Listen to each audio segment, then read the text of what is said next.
नमस्कार, सुप्रभात. अनुभवामुळं माणसं कळतात आणि माणसांमुळं अनुभव येतात. आपण किती खरे बोलत आहोत हे जरी इतरांना जास्त माहीत नसलं तरी आपल्यालाच माहीत असतं.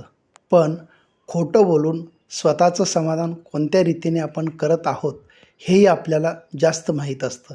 म्हणून माणसानं एवढंही खोटं बोलू नये, इतरांची दिशाभूल करू नये. त्यापेक्षा खरे बोलताना जरी कोणी ऐकले नाही तरी चालेल, पण एक दिवस खरेपणाच आपला आधार होत असतो.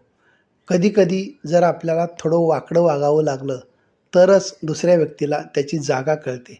शांत आणि नम्र राहण्याचा फायदा आहेच, पण कधीकधी त्याच शांततेला लोक कमजोरी समजून फायदा घेतात. अशा वेळी थोडं जरा आपलं वागणं कडक करावं लागतं. त्यानं दुसऱ्याला त्याच्या वर्तणुकीची जाणीव होते, पण त्याचवेळी आपण कसे वागतो हे महत्त्वाचं आहे.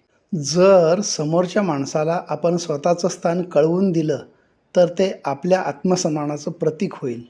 आयुष्यात नव्याने येणारी प्रत्येक गोष्ट सुरुवातीला चांगलीच वाटते, पण वस्तुस्थिती काय आहे, खरे काय आहे ते जुनं झाल्यावरच कळून येतं.